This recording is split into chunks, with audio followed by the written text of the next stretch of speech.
प्यारे दोस्तों, मेरे भाइयों बहनों, मेरा नाम संजय भगवान मनसुखानी है और मैं आप सभी लोगों को कोलकाता से संबोधित कर रहा हूँ। हम लोग पिछले कई दिनों से पतंजलि के योग सूत्रों को देख रहे हैं। ये पतंजलि के जो योग सूत्र हैं, ये बहुत ही इम्पोर्टेंट और बहुत ही गहरे पावर वाले शास्त्र हैं भारत के। और इसको हम पिछले तकरीबन 2 महीने से कुछ सूत्रों को देखते हुए आ रहे हैं। आज जो हम सूत्रों को देख रहे हैं वो चैप्टर 4, जो कि कैवल्य का चैप्टर है, मोक्ष का चैप्टर है, लिबरेशन पाने का चैप्टर है। उसमें सूत्र नंबर हम 26, 27, 28 इनको देखेंगे और इनसे हमको ये समझ में आएगा कि अंतिम पड़ाव कैवल्य के पहले क्या होता है और इसमें किस प्रकार की घटनाक्रम घटती है। तो आइए मेरे प्यारे भाइयों बहनों, इसको और डिटेल में देखते हैं। सबसे पहले ये देखते हैं कि जब हम अपने चित्त को देखते हैं और जब हम अपने आत्मा को देखते हैं तो क्या हमको फर्क पता चलता है कि चित्त कहां खत्म होता है और आत्मा कहां शुरू होती है? शायद नहीं। ये पता करने के लिए हमको अपने अंदर विवेक की शक्ति बढ़ानी होती है।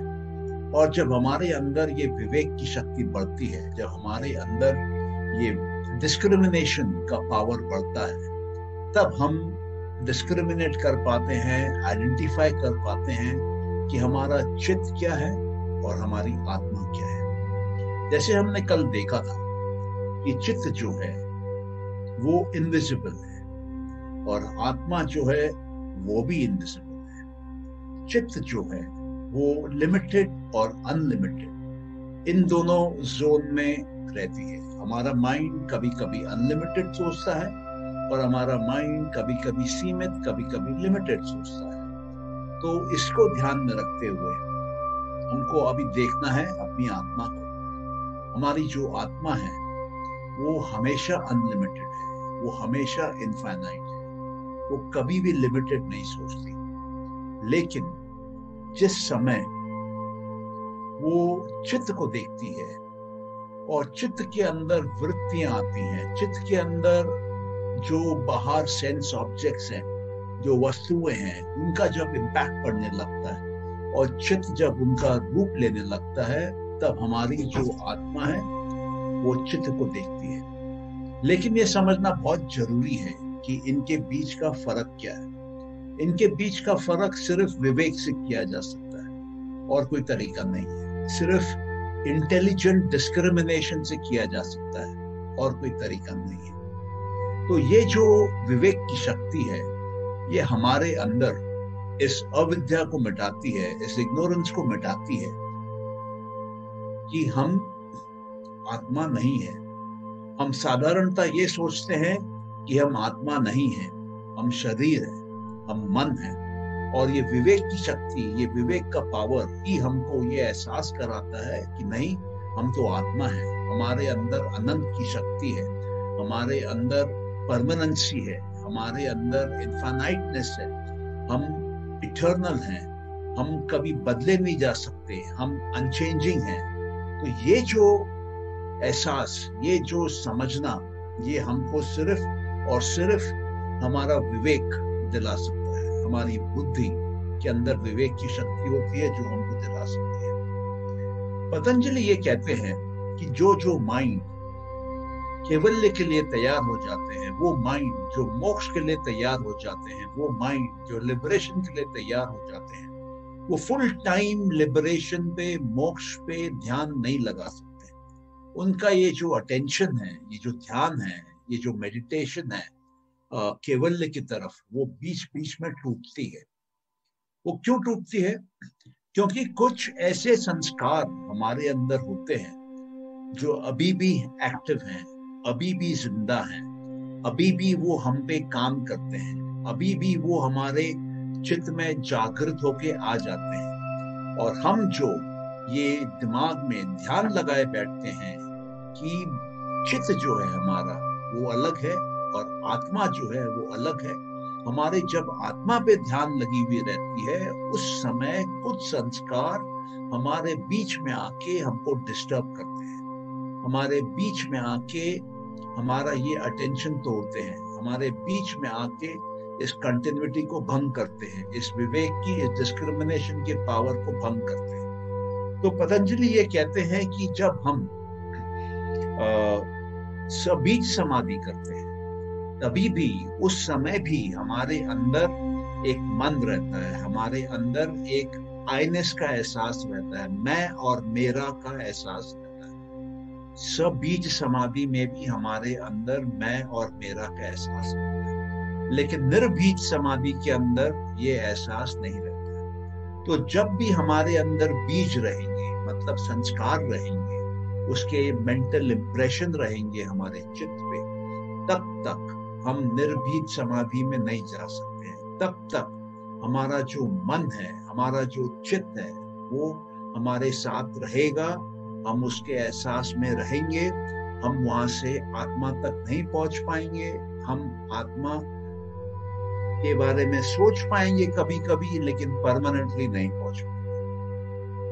तो वचस्पति मिश्र, जिन्होंने एक कमेंट्री करी है योग के ऊपर, वो कहते थे कि मान लीजिए एक योगी है और परम सिद्धियों वाला योगी है, लेकिन उसको खाना तो खाना पड़ता है, उसको अपने शरीर के लिए भिक्षा तो मांगनी पड़ती है, उसको अपना ये तो एहसास है कि मुझे शरीर है, मेरा एक मन है, मुझे इसके लिए खाना चाहिए, भोजन चाहिए, और उसी के लिए वो घर से भिक्षा पात्र लेकर निकलता है और बाहर जाके घर घर में भिक्षा मांगता है। तो बड़े से बड़ा योगी भी ये भूल नहीं सकता कि उसको शरीर है। तो ये जो मैं और मेरा, ये अंतिम समय तक एक योगी के साथ रहता है, योगी के पास रहता है। लेकिन वो कहते हैं कि अगर एक योगी ऐसा करे कि ये जो संस्कार उसके अंदर पैदा हो रहे हैं, जो उसको रोक रहे हैं अपने केवल्य तक पहुंचने से, उसके बारे में वो कुछ करे, तब ये संभव है कि वो केवल्य में पहुंच जाए, केवल्य के द्वार पे परमानेंटली पहुंच जाए। तो उसके लिए क्या करने बोलते हैं पतंजलि अपने 28वें सूत्र में ये बोलते हैं कि जितने भी पुराने संस्कार हैं हमारे, उनको हमको निकालना पड़ता है। और उनको हम कैसे निकालते हैं? जिस प्रकार हम अपने अंदर से क्लेशों को निकालते हैं, उसी प्रकार से हम अपने अंदर से पुराने संस्कारों को निकालते हैं। तो हमने देखा था सेकंड चैप्टर में कि क्लेश जो है वो योग के सबसे बड़े बाधा है। क्लेश जो है वो हमको अपने अंदर की इनफाइनाइटनेस को पहचानने से, अपने अंदर की आत्मा तक पहुंचने से रोकते हैं। तो ये जो क्लेश हैं, ये कौन से हैं? सबसे बड़ा क्लेश जो है वो अविद्या, लैक ऑफ नॉलेज है कि मैं एक आत्मा हूं। और क्यों? क्योंकि हम अपने आप को चित्त समझते हैं, हम अपने आप को शरीर समझते हैं। लेकिन जब हमारे अंदर ये विवेक जागता है, हमारे अंदर हमारी बुद्धि जागती है और हमको मालूम पड़ता है कि हमारे अंदर आत्मा क्या है और हमारा चित्त क्या है, दोनों में डिफरेंस क्या है, दोनों का अंतर क्या है, और जब हम चित्त से अपने आप को माइग्रेट करके अपना अटेंशन आत्मा पर लेकर जाते हैं, तो हमारे अंदर आत्मा का साक्षात्कार होना चालू होता है। लेकिन जब हम ये करते हैं तो कभी कभी कुछ संस्कार हमारे सामने आ जाते हैं, बाधा बनते हैं, हमारे इस अटेंशन को परमानेंटली फुल टाइम रहने नहीं देते हैं। उसलिए अगर हम इन संस्कारों को हटा देते हैं, इन संस्कारों को जला देते हैं, जिस प्रकार से हमने क्लेश जलाए थे, तब हमारे अंदर ये संस्कार हमको तंग करना, परेशान करना बंद कर देते हैं। तो ये संस्कार जो हमारे अंदर आते हैं, इनको जलाया कैसे जाता है? इनको खत्म क्यों नहीं किया जाता है? इनको जलाया इसलिए जाता है कि इनको खत्म करना संभव नहीं है। हम किसी भी मैटर को जो कि सृष्टि में आ गई है, कभी डिस्ट्रॉय नहीं कर सकते। आपने साइंस का भी सुना होगा कि matter can not be created not destroyed. और बड़ी खुशी की बात यह है कि कपिल मुनि ने भी आज से 3500 साल पहले यही बात बोली थी कि जो भी इस सृष्टि में आया है उसका हम विनाश नहीं कर सकते, उसको हम खत्म नहीं कर सकते, वो इस सृष्टि में रहेगा। तो मेरे प्यारे भाइयों बहनों, मेरे प्यारे दोस्तों, अगर आपको मेरी बातें समझ में आ रही हैं, आपके जहन में उतर रही हैं, तो कृपया कमेंट्स कॉलम में यस लिखिए। और आपके अगर कोई प्रश्न हो तो उसको भी कमेंट्स कॉलम में डालिए, तो हम लोग आपको उत्तर देंगे।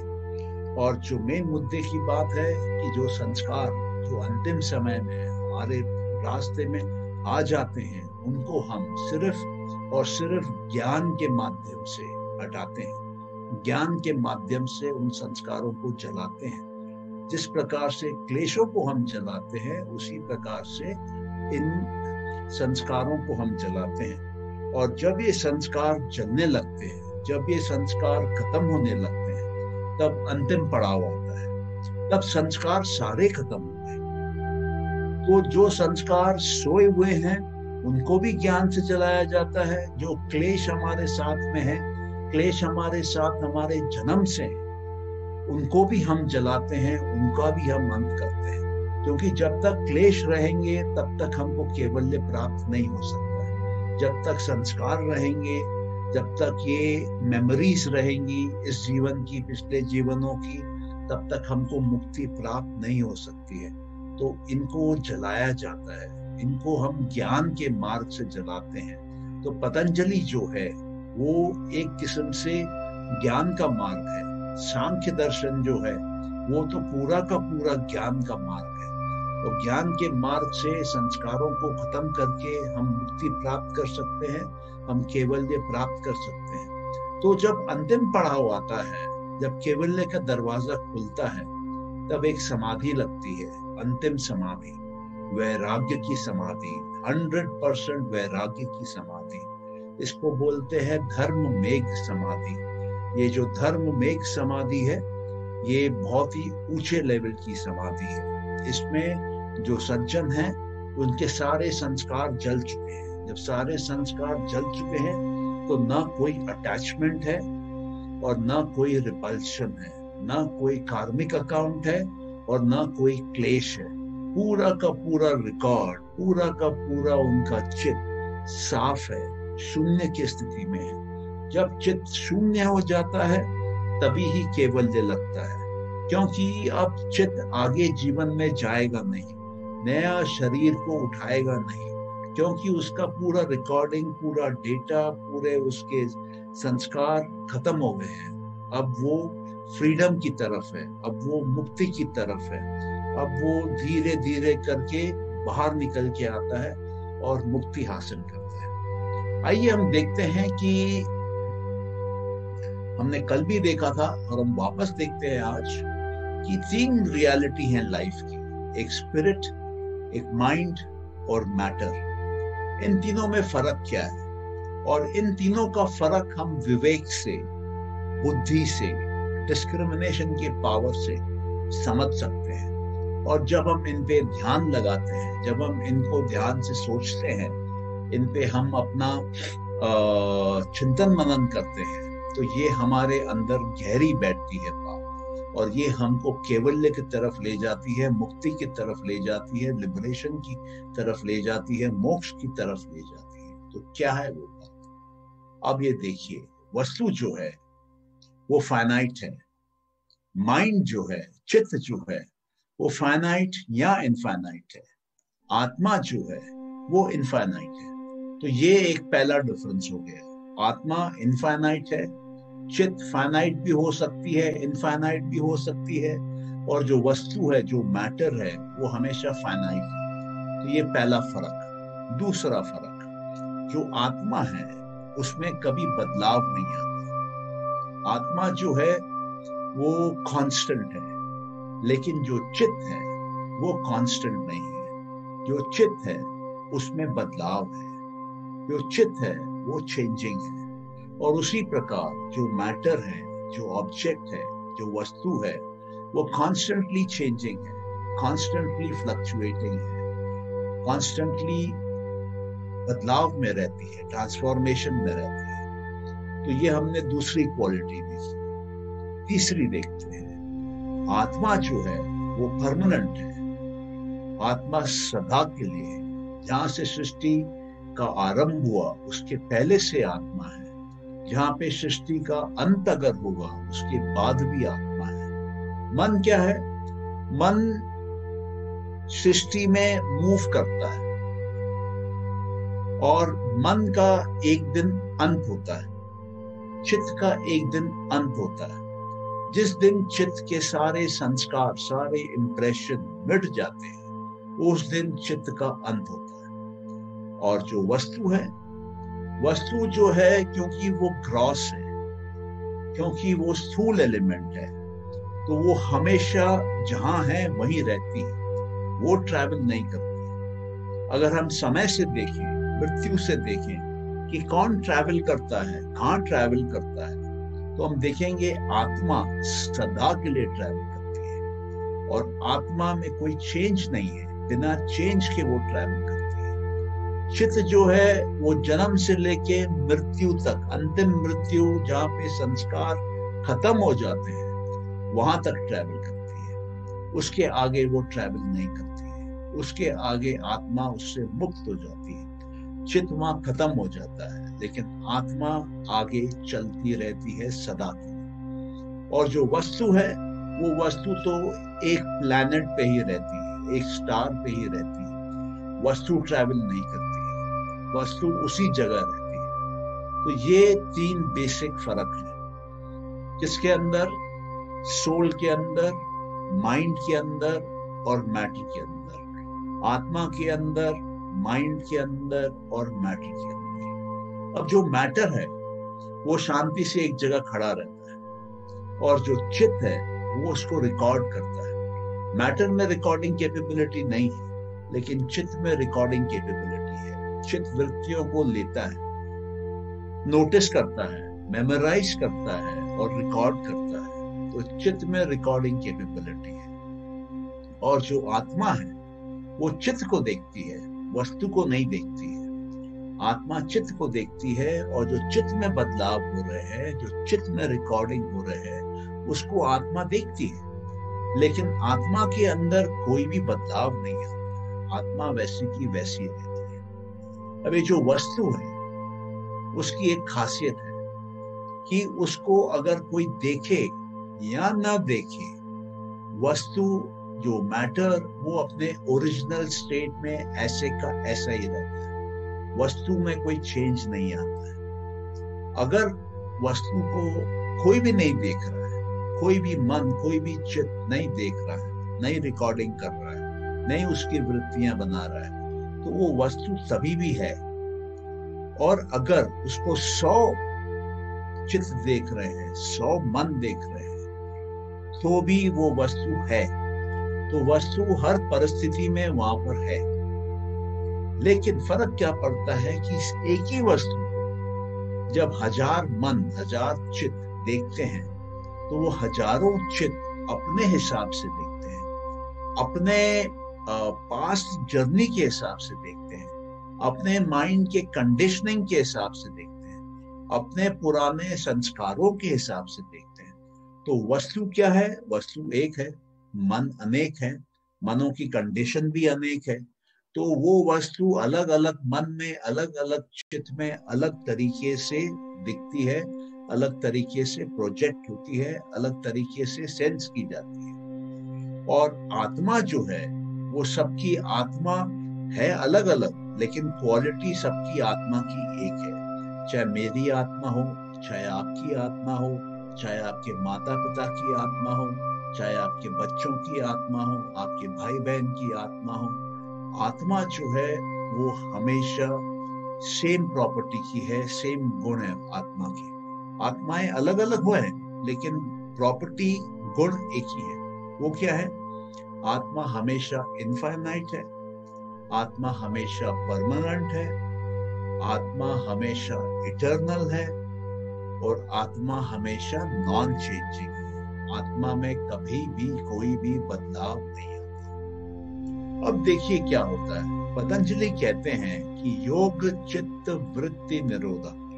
पतंजलि योग को डिफाइन करते हैं सेकंड सूत्र में, चैप्टर 1 में, समाधि के चैप्टर में, योग चित्त वृत्ति निरोधा।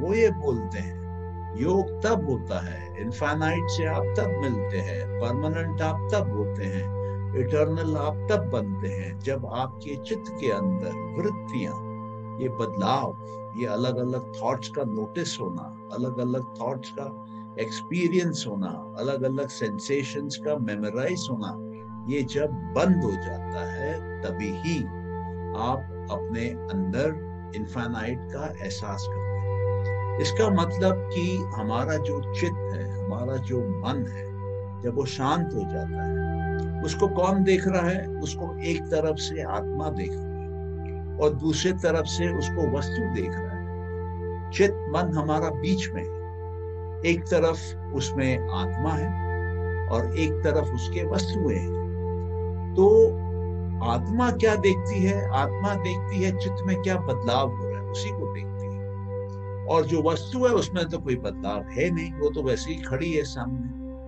तो जब चित्त में बदलाव होना बंद हो जाता है, तब चित्त जो है वो आत्मा के समान हो जाती है, फॉर्मलेस हो जाती है। उसमें अब कोई रजस नहीं है, कोई चेंज नहीं है, उसमें कोई तमस नहीं है, कोई फॉर्म नहीं बन रहा है उसके अंदर, कोई ऑब्जेक्ट का फॉर्म नहीं बन रहा है उसके अंदर, कोई वस्तु का मॉडल नहीं बन रहा है उसके अंदर।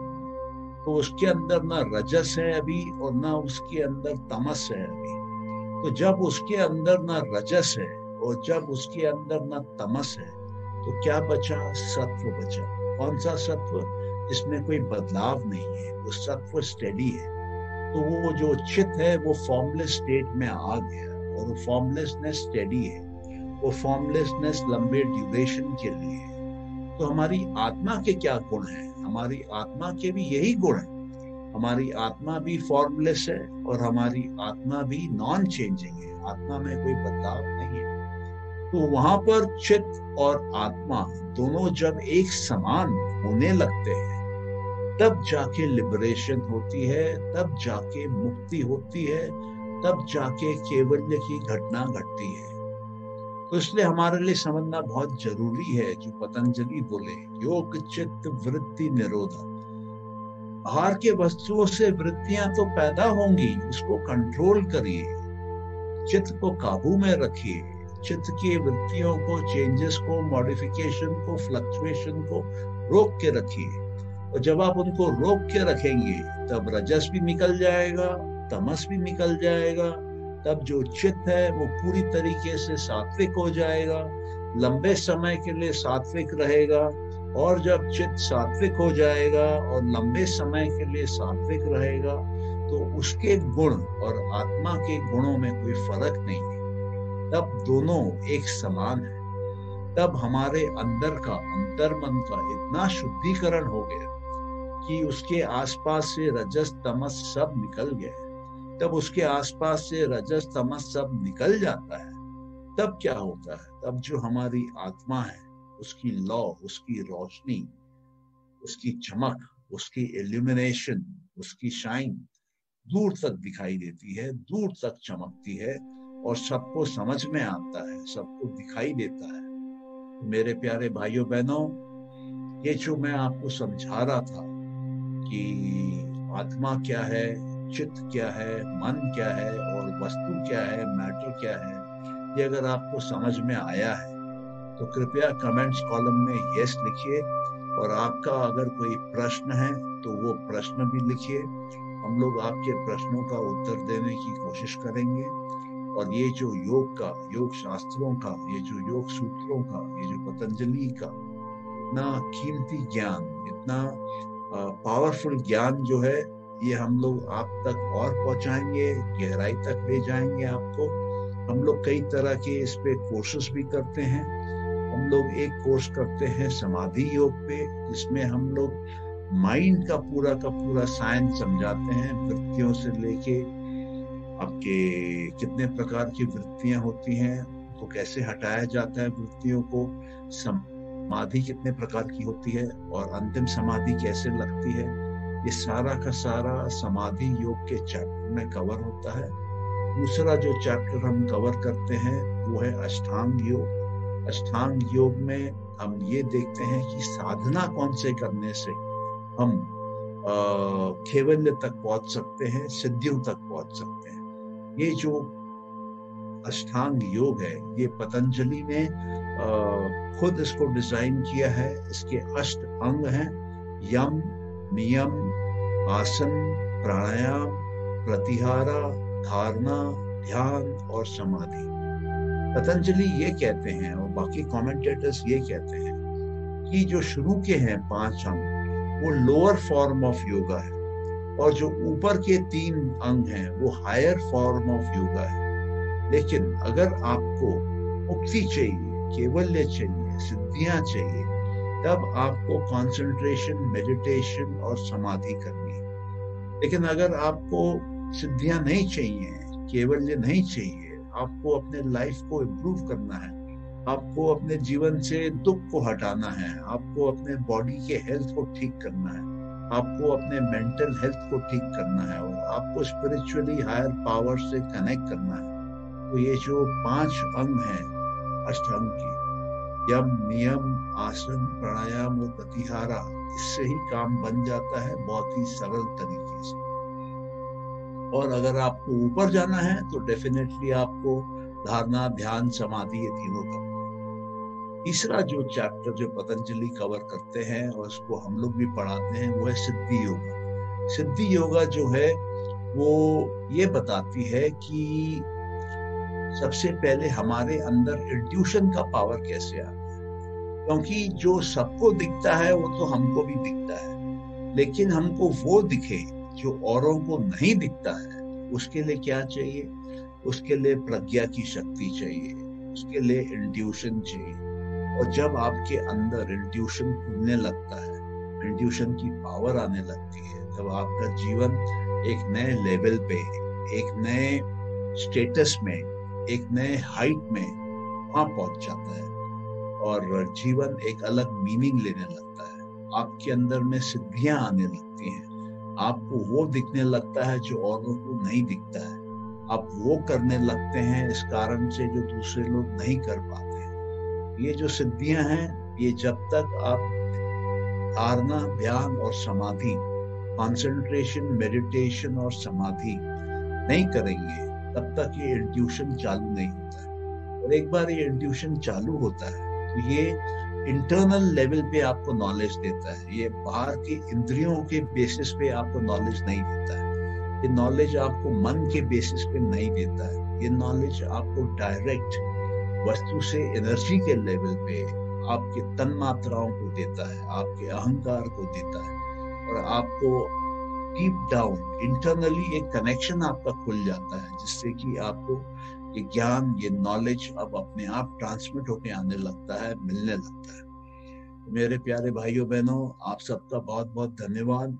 आप लोग थे आज, आपने ये बात सुनी और ये आशा करते हैं कि इसको आप समझे होंगे। अगर आप इसको समझे हैं, आपको ये सही लगा है, अच्छा लगा है, तो कृपया आप कमेंट्स कॉलम में अपना कमेंट छोड़िए, यस लिखिए, ताकि हम समझ पाए कि हम जिस लेवल पे आपको पढ़ाने की कोशिश कर रहे हैं, सिखाने की कोशिश कर रहे हैं, उसको आप अप्रिशिएट कर रहे हैं, वो आपको सूट कर रही है। और इसी के साथ आप सबको धन्यवाद कहते हुए हम यही आशा करते हैं कि आपसे कल फिर मुलाकात होगी और आप योग को समझेंगे। योग के माध्यम से आप अपने अंदर से सारे दुखों को निकाल देंगे और योग आपको जीवन में खुशी देगा, आपके घर वालों को खुशी देगा, आपके दोस्तों को, समाज वालों को खुशी देगा, देशवासियों को खुशी देगा और सारे विश्व के लोगों को खुशी देगा। इसी के साथ आपका बहुत बहुत धन्यवाद। ईश्वर आप पे ढेर सारी कृपा करे। आप यहाँ हैं, इसके लिए हम लोग आपके शुक्रगुजार हैं। कल आपसे फिर मुलाकात होगी। नमस्कार, जय हिंद। अपना ख्याल रखिएगा और ईश्वर को हमेशा याद रखिएगा। Thank you.